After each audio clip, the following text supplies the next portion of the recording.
Welcome to dream KBC GK. दोस्तों एक बार फिर से स्वागत है आपका ड्रीम केबीसी जीके चैनल में। दोस्तों आज इस वीडियो के अंदर इतिहास के, सामान्य ज्ञान के, जनरल नॉलेज के 50 अति महत्वपूर्ण क्वेश्चन लेके आए हो। हमारा यह वीडियो आपको अच्छा लगता है, नॉलेजेबल लगता है, आपकी स्टडी में हेल्पफुल लगता है तो इसे लाइक कीजिए, शेयर कीजिए। और अभी तक आपने हमारा यह channel dream KBC GK channel subscribe नहीं किया है, आप हमारी चैनल पे नए हो तो दोस्तों आपको नम्र विनती रहेगी, आप नीचे रहे रेड कलर के सब्सक्राइब बटन को दबा दीजिए और बाजू में रहे बेल आइकन को दबा दीजिए ताकि आपको हमारे आने वाले ऐसे ही फुल्ली नॉलेजेबल वीडियो की नोटिफिकेशन मिलती रहेगी। दोस्तों वीडियो अंत तक देखिए, अच्छा लगे तो लाइक जरूर करें।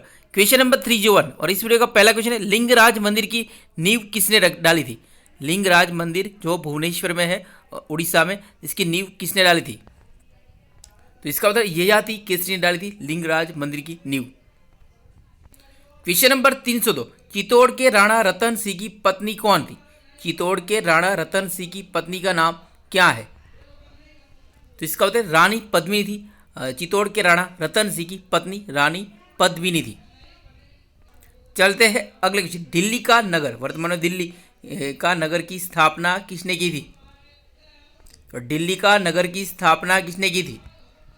तो इस क्वेश्चन का उत्तर तोमर शासकों ने की थी दिल्ली का नगर की स्थापना। क्वेश्चन नंबर 304, पाल वंश की स्थापना किसने की थी? यहाँ पे पाल वंश की राजधानी कहाँ है? तो पाल वंश की राजधानी कहाँ थी? तो इसका उत्तर है मुंगेर। तो मुंगेर पाल वंश की राजधानी थी। और गोपाल प्रथम गौड़ जो पश्चिम उत्तरी बंगाल का था, पाल वंश का प्रथम राजा और बंगाल और बिहार पर लगभग 4 शताब्दी तक शासन करने वाले पाल वंश का संस्थापक था गोपाल। अगला क्वेश्चन, किसने नालंदा विश्वविद्यालय को पुनः स्थापित किया था?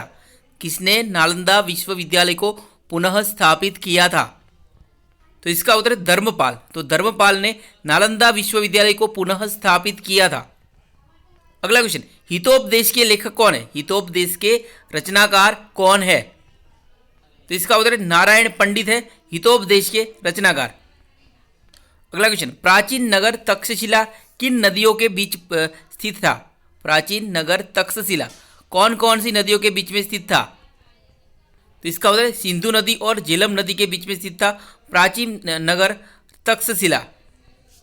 क्वेश्चन नंबर 308, आधुनिक देवनागरी लिपि का प्राचीन रूप क्या है? आधुनिक देवनागरी लिपि का प्राचीन रूप क्या है? तो इसका उत्तर ब्राह्मी है, आधुनिक देवनागरी लिपि का प्राचीन रूप। अगला question very very important question है, पुरापाषाण काल में आदि मानव के मनोरंजन का साधन क्या था? तो पुरापाषाण काल में आदि मानव के मनोरंजन का साधन क्या था? तो इसका उत्तर शिकार था पुरापाषाण काल में आदि मानव के मनोरंजन का साधन। अगला क्वेश्चन, अजमेर के संस्थापक कौन थे? अजमेर के संस्थापक कौन थे? तो इसका उत्तर अजय पाल थे अजमेर के संस्थापक। क्वेश्चन नंबर 311, भीमबेटका किसके लिए प्रसिद्ध है? भीमबेटका किसके लिए प्रसिद्ध है? तो इसका उत्तर गुफाओं के शैल चित्र के लिए प्रसिद्ध है भीमबेटका। नेक्स्ट क्वेश्चन, महान संस्कृत कवि एवं नाटककार राजशेखर किसके दरबार से संबंधित था? महान संस्कृत कवि एवं नाटककार राजशेखर किसके दरबार से संबंधित था? तो इसका उत्तर महेंद्र पाल प्रथम के दरबार में था महान संस्कृत कवि एवं नाटककार राजशेखर। अगला क्वेश्चन, महान जैन विद्वान हेमचंद्र किसकी सभा को अलंकृत करते थे? महान जैन विद्वान हेमचंद्र किसकी सभा को अलंकृत करते थे? तो इसका उत्तर कुमारपाल की सभा को अलंकृत करते थे महान जैन विद्वान हेमचंद्र। अगला क्वेश्चन, बादाम को राजधानी बनाने का श्रेय किस चालुक्य शासक को है? तो बादाम को राजधानी बनाने का श्रेय किस चालुक्य शासक को दिया जाता है? इसका उत्तर पुलकेशिन प्रथम। तो पुलकेशिन प्रथम ने बादाम को अपनी राजधानी बनाया था। अगला क्वेश्चन, श्रीलंका पर विजय प्राप्त करने वाला चोल वंश का सबसे प्रतापी राजा कौन था? श्रीलंका पर विजय प्राप्त करने वाला चोल वंश का सबसे प्रतापी राजा कौन था? अगर आपको पता हो तो इस क्वेश्चन का आंसर आप कमेंट भी कर सकते हो और अपना नॉलेज भी चेक कर सकते हो, कृपया कमेंट करके बताएं। तो इस क्वेश्चन का उत्तर राजेंद्र प्रथम।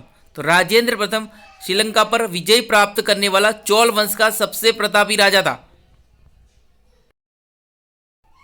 अगला क्वेश्चन, पल्लवों की राजभाषा क्या थी? पल्लवों की राजभाषा क्या थी? तो इसका उत्तर है संस्कृत थी पल्लवों की राजभाषा। अगला क्वेश्चन, राष्ट्रकूटों को किसके द्वारा उखाड़ फेंका गया था? तो राष्ट्रकूटों को किसके द्वारा उखाड़ फेंका गया था? तो इसका उत्तर है तेलब द्वितीय। तो राष्ट्रकूटों को तेलब द्वितीय द्वारा उखाड़ फेंका गया था। अगला क्वेश्चन, सोनार की बेटी का युद्ध, सोनार की बेटी का युद्ध किनके बीच हुए युद्ध को कहा जाता है? तो किनके बीच हुए युद्ध को सोनार की बेटी का युद्ध कहा जाता है? तो इस क्वेश्चन का तो फिरोज शाह और देवराय। तो फिरोज शाह और देवराय के बीच में हुए युद्ध को सोनार की बेटी का युद्ध कहा जाता है। अगला क्वेश्चन, चांद बीबी का विवाह किसके साथ हुआ था?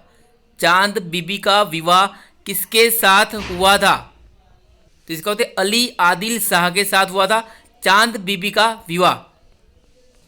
चलते हैं अगले क्वेश्चन, किसने भूमि मापने का पैमाना गज ए सिकंदरी का प्रचलन किया था? तो गज ए सिकंदरी का प्रचलन किसने किया था? तो इसका उत्तर सिकंदर लोदी ने किया था गज ए सिकंदरी का प्रचलन।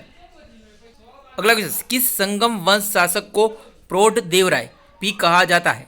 किस संगम वंश शासक को प्रौढ़ देवराय भी कहा जाता है? तो इसका देवराय द्वितीय। तो देवराय द्वितीय को प्रौढ़ देवराय भी कहा जाता है। तो देवराय द्वितीय को प्रौढ़ देवराय भी कहा जाता है। क्वेश्चन नंबर 322, कृष्ण देवराय के दरबार में अष्टदिग्गज कौन थे?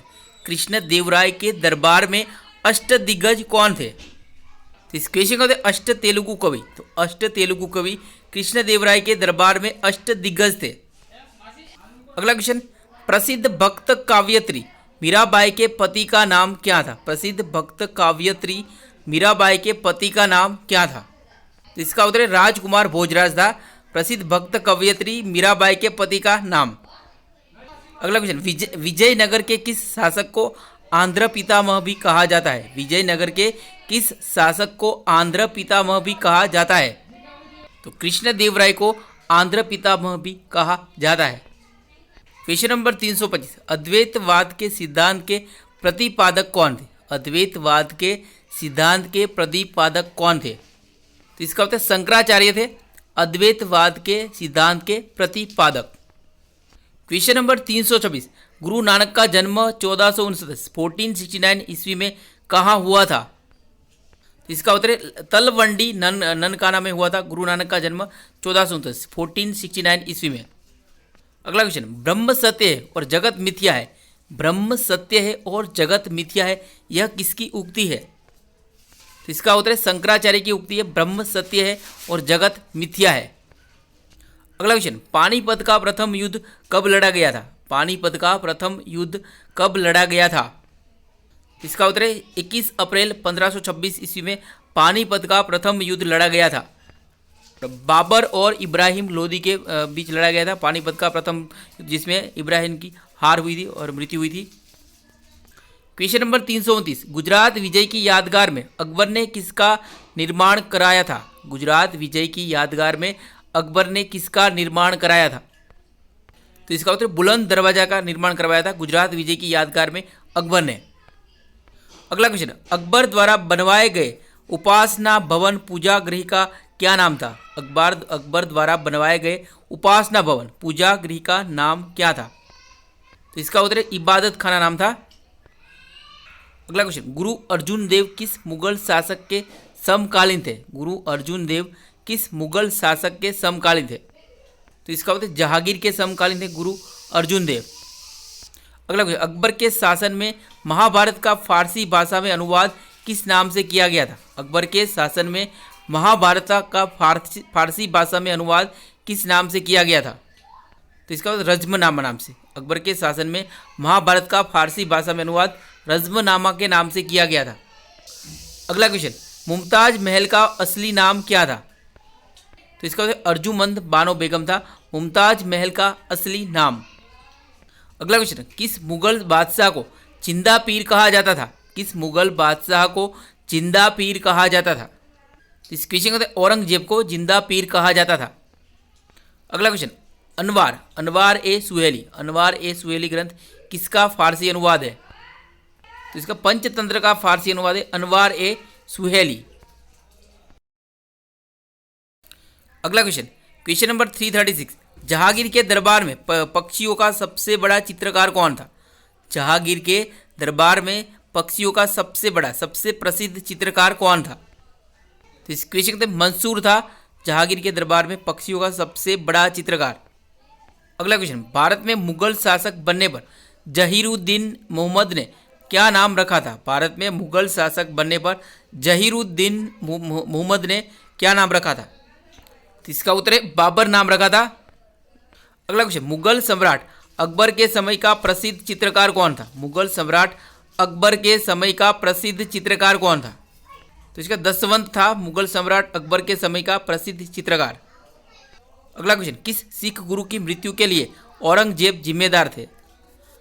किस सिख गुरु की मृत्यु के लिए औरंगजेब जिम्मेदार था? तो इसका तो गुरु तेग बहादुर की मृत्यु के लिए औरंगजेब जिम्मेदार था। अगला क्वेश्चन, दिल्ली की जामा मस्जिद का निर्माण किसने करवाया था? दिल्ली की जामा मस्जिद का निर्माण किसने करवाया था? तो इस क्वेश्चन को तो शाहजहां ने करवाया था दिल्ली की जामा मस्जिद का निर्माण। क्वेश्चन नंबर 340, शेरशाह सूरी के मकबरे को ताजमहल से भी सुंदर किसने कहा था? शेरशाह सूरी के मकबरे को ताजमहल से भी सुंदर किसने कहा था? तो इसका उत्तर कनिंघम ने कहा था शेरशाह सूरी के मकबरे को ताजमहल से भी सुंदर। अगला क्वेश्चन, औरंगजेब कौन सा वाद्य यंत्र बजाने में निपुण था? इसका उत्तर है वीणा। औरंगजेब वीणा बजाने में निपुण था। क्वेश्चन नंबर 342, किस कंपनी ने सर्वप्रथम भारत में रेल सेवा प्रारंभ की थी? किस कंपनी ने सर्वप्रथम भारत में रेल सेवा प्रारंभ की थी? तो इसका ग्रेट इंडियन पेनिनसुलर, जीआईपी ने, रेलवे ने भारत में रेल सेवा प्रारंभ की थी सबसे पहले great Indian peninsular. Question number 343, किस मुगल शासक ने छत्रपति शिवाजी महाराज को पहाड़ी चूहा और साहसी डाकू की संज्ञा दी थी? किस मुगल शासक ने छत्रपति शिवाजी महाराज को पहाड़ी चूहा और साहसी डाकू की संज्ञा दी थी? तो इसका उत्तर औरंगजेब छत्रपति शिवाजी महाराज को पहाड़ी चूहा या साहसी डाकू कहा करता था। अगला क्वेश्चन, सम्राट अकबर द्वारा किसको जरी कलम की उपाधि से अलंकृत किया गया था? सम्राट अकबर ने किसको जरी कलम की उपाधि से अलंकृत किया था?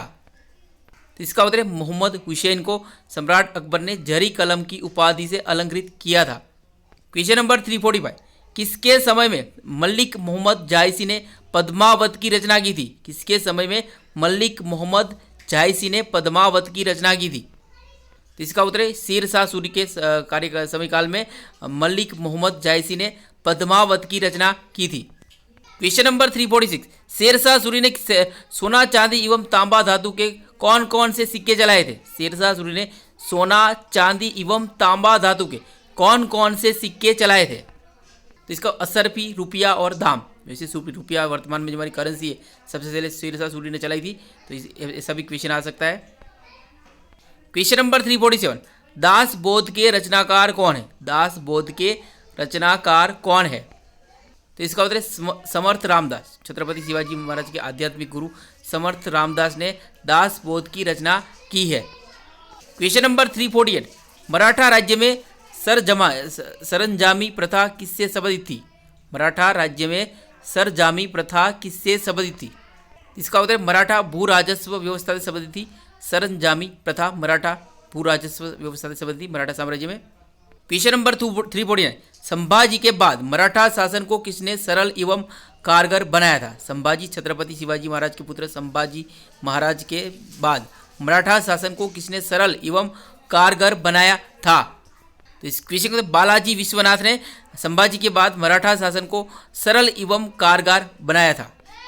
क्वेश्चन नंबर 350, और इस वीडियो का यह आखिरी क्वेश्चन है। तो छत्रपति शिवाजी महाराज का अंतिम सैन्य अभियान कौन सा था? छत्रपति शिवाजी महाराज का अंतिम सैन्य अभियान कौन सा था? वेरी वेरी इंपॉर्टेंट क्वेश्चन है। अगर आपको पता हो तो इस क्वेश्चन का आंसर आप कमेंट भी कर सकते हो और अपना नॉलेज भी चेक कर सकते हो। तो इस क्वेश्चन का कर्नाटक अभियान छत्रपति शिवाजी महाराज का अंतिम सैन्य अभियान था। दोस्तों यहाँ पे यह वीडियो समाप्त होता है।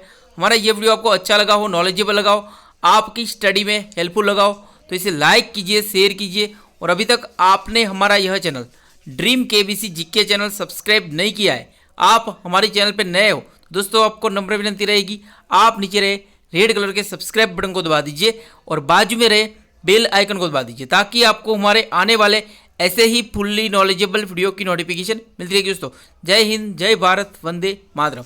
मिलते हैं अगले वीडियो पे।